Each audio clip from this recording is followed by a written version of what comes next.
Some of you have seen the TV comedy The Good Place. It's a comedic look at the afterlife. In the office of the manager of The Good Place, there's a portrait of a stoner guy on the wall. We learned that this guy, Doug Forsett, was on a mushroom trip in the 1970s when suddenly he realized the actual nature of the universe. And his description was, quote, 92% correct, which has caused him great celebrity throughout the universe. Could be. It's a mystery. Our theme for December is mystery and the practice of embracing life with humility and awe. 2 Sundays ago, I considered humility and attempted to demonstrate that humbleness is a pretty wise approach to ideas, not only because it's difficult to know what we really know, but also because what we know to be true today will probably be different next week. Last Sunday, I looked at awe and how it has and hasn't worked in U.S. religious history. After all, in this country, with our attempts at separation of church and state, awe hasn't been in that awesome power or in those huge buildings. It's been personal and subjective. Remembering this is, I think, important in understanding the role of religion and the lack thereof in American life today. Last week I talked about a divergence in the conception of deity that occurred in the 19th and early 20th centuries between the traditional punishing sort of God that came with that European invasion of this hemisphere, often called the white guy in the sky, and a movement toward a nice Jesus and a loving God who wants everybody to be happy, the liberal God. I pointed out that often the difference between believing in a mighty and retributive God and a loving God has a lot to do with social location. Poverty and oppression make more sense if your view of divinity relies on a justice-dispensing, awe-inspiring God. Speaking broadly, poor and oppressed people tend toward a mighty and anthropomorphized God. The better off tend toward a more abstract God that often coincides with nature and the cosmos, sometimes to the extent that some people stop believing in God at all. I've been using the occasion of considering mystery to look back on the development of liberal religion, of which we as humanists are a part. By the way, we do well to remember that prior to the 1970s and the social chasm opened up by the Vietnam War, being a liberal in religion was mostly about open-mindedness, not politics. However, as the so-called culture wars heated up during that time, liberal religion became politically liberal as well. So let's think about that. Lists of the most important nonfiction books from the 20th century always contain a book called The Varieties of Religious Experience, published in 1902 by the philosopher and psychologist William James.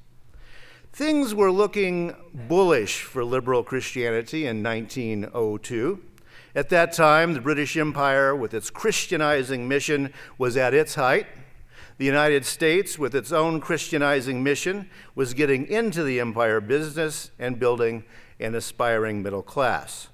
White supremacy and Protestant theology were on the march, and it appeared to be the wave of the future. And while William James was soaked in those assumptions, this is how he defined religion in his book. Quote, "The feelings, acts, and experiences of individual persons in their solitude, so far as they apprehend themselves to stand in relation to whatever they may consider the divine." And James defined the divine as any object that is godlike, whether it be an actual concrete deity or not, which is about as broad as you can make a definition. Now, we can see why James, as a psychologist, would view religion as something going on in the minds of individuals. Meaning and purpose are subjective constructs, after all. That's also a very liberal view, and you see how liberals, especially Universalists and Unitarians at the time, would immediately pounce on that definition, since both groups had already developed a creedless tradition that valued individual conscience. In addition, many Universalists and Unitarians were convinced followers of transcendentalism. Add to this other liberal movements that were seeded by or made possible by the spread of transcendentalism, theosophy at the time, New Thought that later turned into what we call New Age, neo-paganism at the time, and the growing number of Westerners intrigued by Taoism, Hinduism, Buddhism, and you can see things were beginning to spread out quite a bit in 1902. William James was reporting and reflecting on that trend. But William James was underestimating the fact that this liberal, leftist, individualistic turn was an educated, upper middle class phenomenon. Though the quote from James in the order of service this morning shows that he actually knew his problem. If you look at the top, whatever universe a professor believes in must at any rate be a universe that lends itself to a lengthy discourse. And yes, I think UUs and humanists tend to agree. Think for a moment about where your forebears were in 1902, if you happen to know that. Were they here in the U.S.? Did they have an education? Could they speak English? Could they read English? Were they anywhere geographically close to proponents of liberal religions? Because that was occurring only in major cities. My four grandparents, for example, were young people in 1902. Two of them were completely illiterate. They were sharecroppers. Two of them could read and write a little bit. They owned a small family farm. None of those four of my grandparents could read books of theology or philosophy or even the Bible. Now, how were people like that, which describes most Americans in 1902, how were they supposed to go about understanding themselves in, quote, relation to whatever they may consider the divine? That situation continued. In the house where I grew up, a half century later, we had two books, the Sears catalog and the Bible. Now, what were people like my parents going to do with their religious impulses? One thing is for sure, they weren't going to be individualistic about it. They simply had no resources to do that. William James, liberal Protestants, and religious experimenters in general, and religious liberals down to today, often forget a very important thing about religion. Congregations educate people. Many people cannot do religion or philosophy alone. They simply don't have the education to do that. And that situation continues today. If you don't believe me, go to a Dollar General store or a Family Dollar or a Dollar Tree and find the Bibles. What you will discover is a King James translation. One reason for that is because it's out of copyright, so it's cheap, right? And it's also considered by many Protestant fundamentalists as the only true translation of Scripture. Another thing you will notice is that the print in those is so small that it is essentially unreadable. Why?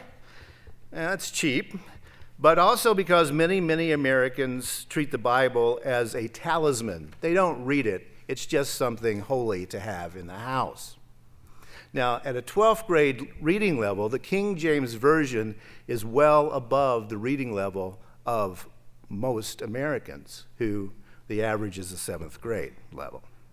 I suspect that it is no accident that the charismatic Pentecostal tradition exploded among the poor and the oppressed here in the United States at almost exactly the same time that William James was writing his book. The black church in its current form came out of that time period. Pentecostals, Apostolics, Church of God, Church of the Nazarene, and on and on. Nowadays, 1/4 of Americans are charismatic, and there are now something on the order of 600 million charismatic Christians on the planet, and that's in just a little bit over a century. William James and liberal religion got that wrong. At the beginning of the 20th century, the future of religion in America was theirs to lose, and they lost it. The liberal religious movement embraced individuality to the exclusion of most people in the U.S. and worldwide. This was to have profound consequences that continue to our own day. So here's a question for you. How might the liberal, ecumenical religious tradition attract the poor and the oppressed? Henry James didn't ask the question, but it is a good one. And not one that's much discussed, frankly, in liberal denominations. They're wringing their hands about the potential collapse of traditions, but they aren't thinking outside of the box. As I mentioned last week, there are now more Wiccans in the United States than there are Presbyterians. In addition, I would argue that the deity most prevalent among liberal Christians today is more Hindu than Christian, and I'm going to tell you why. As many of you know, the Unitarian Universalism that we have down to us and as our tradition lists 7 principles, we do them every week, and 6 sources. And the first source of Unitarian Universalism is, quote, direct experience of that transcending mystery and wonder affirmed in all cultures, which moves us to a renewal of the spirit and an openness to the forces which create and uphold life. Now, where does that source come from? Well, the 19th century writer Ralph Waldo Emerson introduced it to most people, and it spread into what we call transcendentalism. In 1836, Emerson published a long essay titled Nature. That became the Bible, if you will, of transcendentalism. And the essay starts like this, quote, our age is retrospective. It builds the sepulchres of the fathers. It writes biographies, histories, and criticism. The foregoing generations beheld God and nature face to face, we through their eyes. Why should not we also enjoy an original relation to the universe? Why should not we have a poetry and a philosophy of insight and not of tradition, and a religion by revelation to us and not the history of theirs? End quote. I should mention that he wrote the essay Nature after visiting the Museum of Natural History in Paris, by the way. Emerson was not a guy who went out walking in the woods, but he liked it anyway. Emerson is talking about awe and where we get it. The Christian tradition that was imported from Europe just won't cut it anymore, claims Emerson. Only an original relation to the universe. Now, we sang happy birthday to Beethoven a while ago, so we should remember that Emerson's idea that we call transcendentalism had been floating around in Europe for at least a generation. Back in 1798, the British poet William Wordsworth wrote this little poem, Up, up, my friend, quit your books, or surely you'll grow double. Up, my friend, and clear your looks. Why all this toil and trouble? Books, 'tis a dull and endless strife. Come, hear the woodland linnet. How sweet his music on my life. There's more of wisdom in it. And hark, how blithe the throstle sings. He too is no mean preacher. Come forth into the light of things. Let nature be your teacher. So, yes, Romanticism, forget about books, forget about preachers, forget about religion. It's all about direct experience, letting nature be your teacher.